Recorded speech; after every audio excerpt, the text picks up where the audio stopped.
আসসালামু আলাইকুম রহমতুল্লাহ। আমরা এখন চলে যাচ্ছি একটা মসজিদ দেখার জন্য। মসজিদের নাম হলো মোহাম্মদের কুলা বাইতুল করিম জামে মসজিদ। গ্রাম সরই, ডাকঘর লামা, উপজেলা লামা, ডিস্ট্রিক্ট বান্দরবন পরবর্তী জেলা, বাংলাদেশ। গ্রামটা হলো এটা। এই গ্রামের মধ্যে প্রায় 30 থেকে 35-এর মতো ঘর রয়েছে। এরা এখান থেকে গিয়ে 5 ওয়াক্ত নামাজ পড়ে ওখানে। তো অত্যন্ত গরিব এলাকা, যার কারণে মসজিদটা মেরামত করতে পারছে না। আর এদের জন্য বিশুদ্ধ পানির প্রয়োজন। এরা নলকূপ থেকে পানি ব্যবহার করে, হ্যান্ড পাম্প নেই।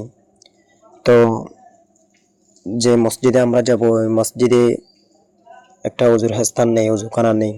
ওরা পুকুর থেকেই উজু করে। মসজিদটা হলো এটা। দেখেন, বৃষ্টির কারণে বাহিরে প্লাস্টিক দিয়েছি, অর্থাৎ বৃষ্টি বাহিরে পড়ার আগে ভিতরে পড়ে, তাই প্লাস্টিকগুলো দিয়েছে। টিনগুলো নষ্ট হয়ে গেছে নিচের দিকে। দেখেন, অনেক দিন হয়ে গেছে, তো তাই এগুলো একটু পরিবর্তন করতে হবে, মেরামত করতে হবে, চেঞ্জ করতে হবে।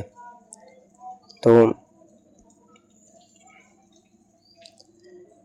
ওদের যেহেতু সমর্থ নেই, তাই আমার মাধ্যমে আমি আপনাদেরকে বলতেছি আর কি। তো আমরা এখন মসজিদের ভিতরে চলে যাচ্ছি।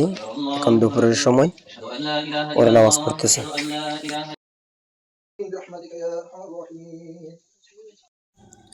নামাজ শেষ হয়েছে। তো আমি এখন ইমাম সাহেবের কাছে যাচ্ছি। উনি হলেন ইমাম সাহেব, খতিব। উনি মসজিদে 5 ওয়াক্ত নামাজ পড়ান, এখানে জব করে আর কি থাকেন। উনি আপনাদের মাঝে কিছু কথা বলবে, একটু শুনবেন। আসসালামু আলাইকুম রহমতুল্লাহ।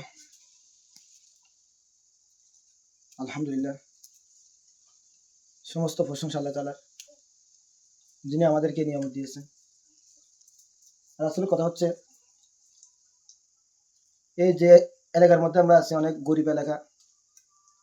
মানে এই এলাকার মধ্যে 30-35টা মতো ঘর আছে। অনেকটা মসজিদ, অনেক মুসল্লি, প্রতি বক্তের মধ্যে 20 জন 30 জনের মতো মুসল্লি হয়।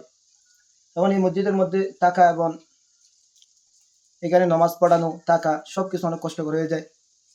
মসজিদের উপর থেকে ঝড় বৃষ্টি পড়ে, আর এখানে অনেক ছিদ্র হয়ে গেছে। পোকামাকড় এবং সাপ এগুলোর জন্য অনেক ভয় এখানে থাকে।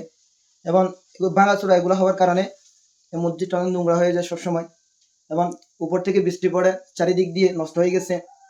তাই আপনারা যদি চান, তাহলে এই মসজিদের জন্য, এই মসজিদটা আপনারা মেরামত করতে পারবেন।